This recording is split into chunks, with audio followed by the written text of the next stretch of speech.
हम सभी ने कल इस सामायिक पाठ के माध्यम से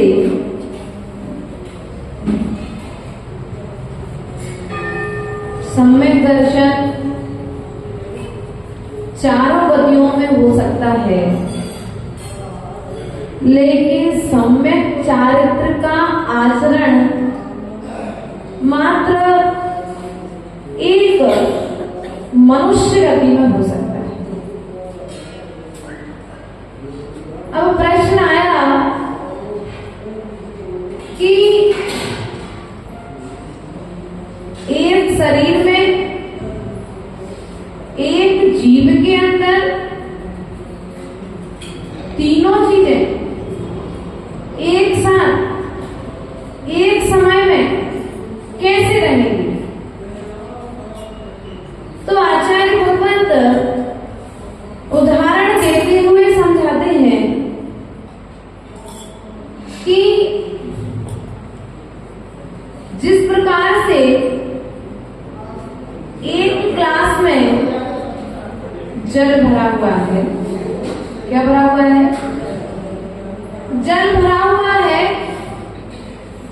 अब क्या उस गिलास में और भी कुछ भरा जा सकता है? भरने के लिए रेत लेकर के आ गए। उस जल में आपने रेत को डाल दिया, रेत समा गया। क्या अभी भी उस ग्लास में कुछ भरा जा सकता है? पहले तो जल भरा हुआ था, तब आप कह रहे थे कि बस जल भरा है तो दूसरी चीज भरना संभव हो। लेकिन जब रेत भरने का प्रयास किया तो जल भी उस ग्लास में भरा रहा और रेत भी उस ग्लास में समा गई। अब हमें दिख रहा है कि ग्लास पूर्ण रूप से भर चुका है, अभी भी कुछ भरना शेष। अब उसमें आप सुई, जानते कपड़े सीने वाली या कील, आप उस रेत में सुई भरना चालू कर दीजिए।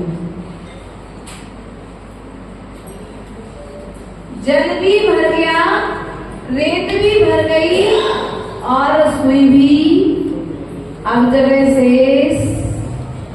उसी प्रकार से जिस प्रकार से एक ग्लास में एक समय में एक साथ में जल को, रेत को और सुई को स्थान मिल सकता है, तो एक साथ में एक समय में सम्यक दर्शन, ज्ञान और चारित्र इस आत्मा में विद्यमान रह सकते हैं।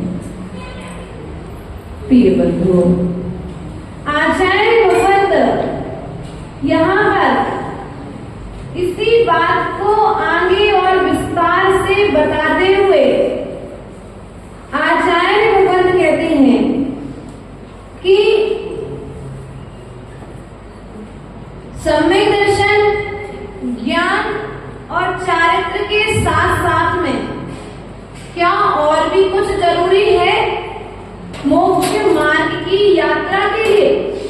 तो हाँ, आचार्य भगवंत कारिका नंबर 19 के माध्यम से उत्तर प्रदान करते हुए कहते हैं, विभासते यत मरीच माली न विद्यमाने भुवनाववासी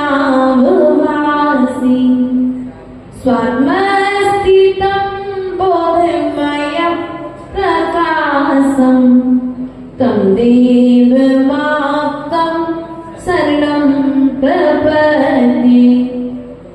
आचार्य भगवत यहाँ पर कहते हैं कि विभासते यत्र मरीच वाली ना विद्यमाने भुवनाववासी, अर्थात एक सूरज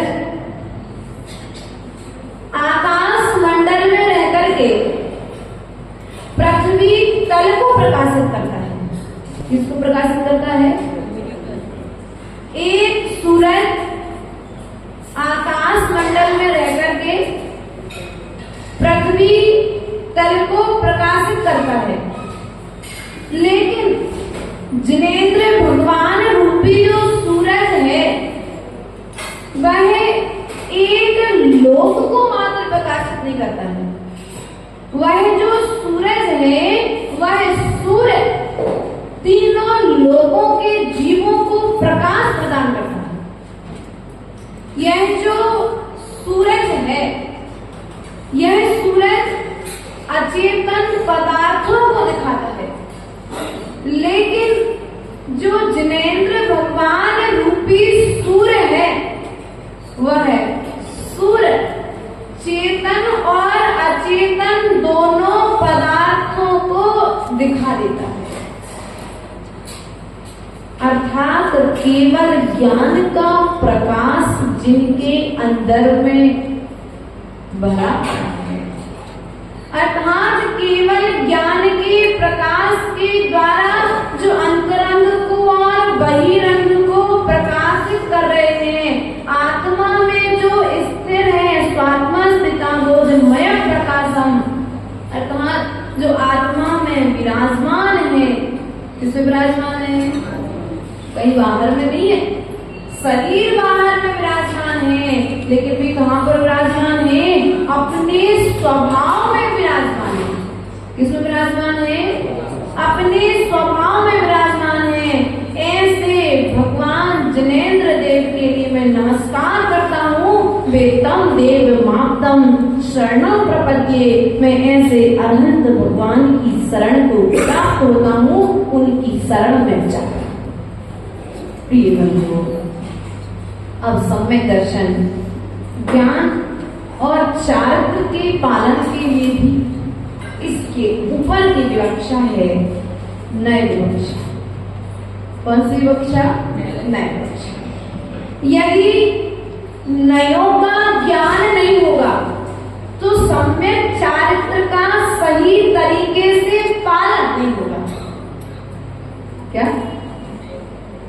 नय अर्थात नय दो होते हैं। कितने नय होते हैं? निश्चय नय और व्यवहार नय। अब इनके भेद प्रभेद भी तत्वशास्त्र के माध्यम से बताए गए। राजवार्तिक आदि में भी इनकी चर्चा है, लेकिन मात्र हम दो नयों के ऊपर चर्चा करेंगे, व्यवहार नय और निश्चय। अब यहाँ पर आचार्य भगवंत कहते हैं जो व्यवहार नय है, क्या है? जो व्यवहार नय है वह एक वस्तु को देख करके उसके सभी गुणों का कथन करता है, लेकिन जो निश्चय नय है, क्या है? निश्चय नय है वह निश्चय नय मात्र एक को लक्ष्य करके, उद्देश्य करके हमें ज्ञान को प्रदान करता है। अर्थात राम पुत्र है। क्या है? राम पुत्र है। किसकी अपेक्षा से? किसकी अपेक्षा से? पिता की अपेक्षा से राम पुत्र है। लव कुश की अपेक्षा से वही राम पिता है। सीता की अपेक्षा से वही राम पति है। लक्ष्मण की अपेक्षा से वही राम भाई है। राम एक है, लेकिन व्यवहार नय की कथन शैली ने राम के भेद कर दिए ना। लेकिन अब यहाँ पर जब निश्चय नहीं आएगा तो निश्चय नहीं मात्र एक का कथन करेगा, और निश्चय नहीं आकर के कहेगा कि व्यवहार में राम तुम्हें दिख रहे हैं, ये पर्याय का कथन कर रहे हो, लेकिन निश्चय नहीं मात्र शुद्ध पर्याय का कथन करेगा। अर्थात राम के अंदर सिद्धत्व शक्ति विराजमान है। राम भविष्य की अपेक्षा से राम के अंदर कौन है? सिद्ध। क्या है? राम सिद्ध है। अर्थात इससे निश्चित हो जाता है जो अनेक को कथन करता है वह व्यवहार नहीं है, और जो एक को कथन करता है वह निश्चय है। तो क्या करो? व्यवहार को गौण कर दो। हाँ, व्यवहार को गौण कर दोगे तो निश्चय की सिद्धि होने वाली है। क्या? निश्चय की सिद्धि करने के लिए तुम्हें व्यवहार का सहारा लेना पड़ेगा। व्यवहार का सहारा लिए बिना तुम अंतरंग की यात्रा प्रारंभ नहीं कर सकते। अर्थात आप सोचो कि बिना मुनि बने मात्र आत्मा का ध्यान करने से हमें मोक्ष हो जाएगा, तो आचार्य भगवत कहते हैं ना तो 3 काल में हुआ है और ना कभी तुमको होगा, ना भूतो ना भविष्य। अर्थात तुम्हारे लिए व्यवहार में पहले नंबर मोक्ष मार्ग की यात्रा स्वरूप चारित्र को धारण करना पड़ेगा। किसको धारण करना पड़ेगा? किसको धारण करना पड़ेगा? चारित्र को धारण करना पड़ेगा। और जब चारित्र को धारण करोगे तो आचार्य भगवान कहते हैं चित्त में स्थिरता आएगी। क्या आएगी? चित्त में स्थिरता कैसे आएगी? चारित्र को धारण करो। कौन सा चारित्र धारण करो? तो आचार्य भगवंत ने चारित्र के 2 भेद बता दिए। सकल चारित्र और विकल चारित्र। कितने भेद बता दिए?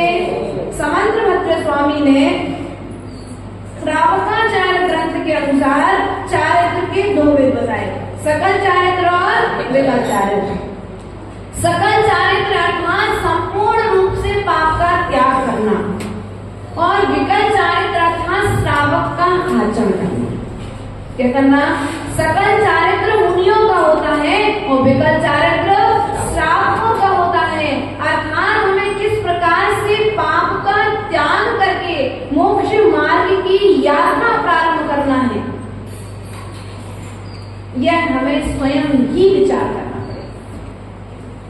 क्योंकि हम व्यवहार में इतना अधिक व्यस्त हो चुके हैं कि हमें अंदर की यात्रा की तरफ हमारा ध्यान, संवेद शिखर जी की यात्रा का ध्यान है, गिरनार जी की यात्रा का ध्यान है, गोमटेश्वर की यात्रा का ध्यान है, कैलाश पर्वत की वंदना करने का ध्यान है। लेकिन आचार्य भगवान कहते हैं ये सब बाहर में कारण है, इन सब कार्यों को करते हुए भी तुम्हें अंतरंग की यात्रा कब प्रारंभ करनी है? संवेद शिखर जी की यात्रा करने से कर्म की निर्जरा होती है, लेकिन उससे भी कहीं गुनी निर्जरा होती है आत्मा का ध्यान करने से, आत्मा के स्वभाव की वंदना करने से। आचार्य भगवंत पूज्यपाद स्वामी ने इष्टोपदेश ग्रंथ की प्रथम कारिका के माध्यम से किसी भगवान के लिए नमस्कार नहीं किया क्या? वैदिकल किसी का नाम आया, भक्तामर पढ़ते हो तो प्रथमम जनेत्रम आ गया, उसमें प्रथम जनेत्र आदिनाथ भगवान के लिए नमस्कार हो। रत्नकंड श्लाकाचार्य पढ़ते हो, नमाश्री वर्धमानाय वर्धमान स्वामी के लिए नमस्कार हो। भगवती आराधना का जब ग्रंथ पढ़ो तो उन्होंने सिद्धों के लिए नमस्कार कर दिया। लेकिन पूज्यपाद स्वामी ने एक के लिए नमस्कार नहीं किया, उन्होंने स्वभाव की यात्रा जिन्होंने प्रारंभ की है, यस्य स्वयं स्वभावापि रभावे कृत्सन कर्मणा तस्मै संज्ञान रूपाय नमोस्तु कर्मा। अर्थात जो अपने स्वभाव की यात्रा जिन्होंने प्रारंभ कर दी है, ऐसे जिनेंद्र भगवान के लिए मेरा नमस्कार। किसके लिए नमस्कार हो? स्वभाव वालों के लिए नमस्कार किया है, व्यवहार वालों के लिए नमस्कार नहीं किया है। व्यवहार और निश्चय नय को धारण करके स्वभाव की यात्रा की जा सकती है। अर्थात अब कोई कहे कि हम तो मात्र निश्चय नय को ही मानेंगे, व्यवहार नय को नहीं मानेंगे, तो आचार्य भगवान कहते हैं जिस प्रकार से आपके आनंद की शोभा 2 नयनों से है, आनंद मतलब आपका चेहरा, जिस प्रकार से आपके आनंद की शोभा आपके दोनों नयनों से है, उसी प्रकार से आचार्य भगवान कहते हैं आगम की शोभा दोनों नयों से। कितने नए? दोनों नयों से है। अर्थात चेहरा सुंदर दिखता है यदि दोनों चेहरे पर दोनों आंखें हो। शरीर में एक पांव यदि खराब हो और एक पांव अच्छा रहे तो काम बनेगा क्या? आपकी शोभा जिस प्रकार से दोनों पांवों से है, दोनों हाथों से है, दोनों आंखों से है, यदि इनमें से एक भी अंग कम हो जाए तो आप विकलांग की श्रेणी में आते हैं। उसी प्रकार से आप एक नए को गौण करके मात्र एक नए की यदि यात्रा कर रहे हैं तो आचार्य भगवान इस ग्रंथ राज में कहते हैं अभी आप विकलांग की श्रेणी में आ चुके हैं। इसलिए व्यवहार को भी आपको पालन करना है और व्यवहार के साथ साथ में निश्चय नय का आश्रय लेकर के मोक्ष मार्ग की यात्रा प्रारंभ। माता जी अब तो ग्रस्त हैं, कैसे करेंगे? हमारा तो मन ही नहीं लगता है, गृहस्थी कितने सारे काम होते हैं, यदि आपको अपने मोक्ष मार्ग की यात्रा प्रारंभ करना है तो पढ़ो उस मनोवती का चरित्र कि उसने गृहस्थ जीवन में रहते हुए व्यवहार को निभाते हुए निश्चय की यात्रा किस प्रकार से की। पढ़ो भरत चक्रवर्ती का चरित्र, भरतेश वैभव। आप पढ़ो राजा सैनिक का चरित्र, आप पढ़ो जीवनधर कुमार, आप पढ़ो धनंजय चरित्र, जिंदल सेठ का चरित्र, आदि आदि बहुत सारे प्रथमान योग के ग्रंथ हैं। उन ग्रंथों को पढ़ना प्रारंभ कर दो, तुम्हारे मोक्ष मार्ग की यात्रा प्रारंभ हो जाएगी। बाहर का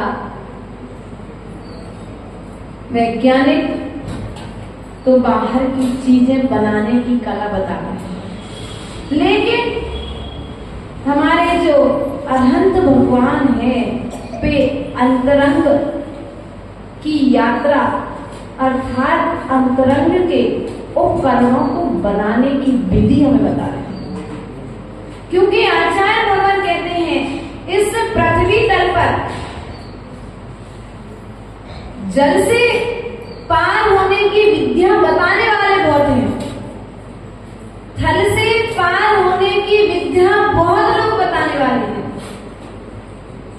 आकाश में गमन की विद्या को बताने वाले बहुत लोग हैं, लेकिन आचार्य भगवान कहते हैं मात्र एक जिनवाणी ऐसी है जो भव से पार होने की विद्या बताती है। इसलिए यदि आप भव से पार होना चाहते हो तो आचार्य भगवान कहते हैं दोनों नयनों का सहारा ले लो, तुम्हारे इन दोनों नयनों को संभाल लो। किसको संभाल लो? आज मात्र दो आंखों का काम है भैया संसार में भटकने के लिए। यदि दोनों आंखें संभल गई तो बच्चे का जीवन संभल गया, और ये दोनों आंखें भटक गई तो जीवन पूरा बच्चे का भटक जाता है ना। इसलिए जिस प्रकार से दोनों नयन जब भटकते हैं तो तुम्हारा बच्चा भटक जाता है, उसी प्रकार से दोनों नयों का यदि सहारा नहीं लेंगे तो हमारा जीवन भी या जीव भी संसार में भटकता रहेगा। इन्हीं भावनाओं के साथ में बोले परम पूज्य आचार्य गुरुवर स्वामी विनोद सागर जी महाराज की समय हो गया, 9 बजे का समय दिया है, 5 मिनट हमने ज्यादा बोल लिया। अब तुम लोग 8:30 बजे की जगह और इनों पे आओगे तो हमारा समय तो पता ही है आपको, है ना, टाइम टू टाइम चलना हमारा काम है। चलिए जिलवाणी के ज्ञान से सूझे लोकालो सोवाणी मस्तक नमो सदा के दो जिलवाणी मारती तो जमोरी दे जो तेरो शरणाले सो पावे सुख से देव भज अरिहंत को गुरु सेवा निर्धन दया धर्म पालो सदा यदि मोक्ष का धर्म करत संसार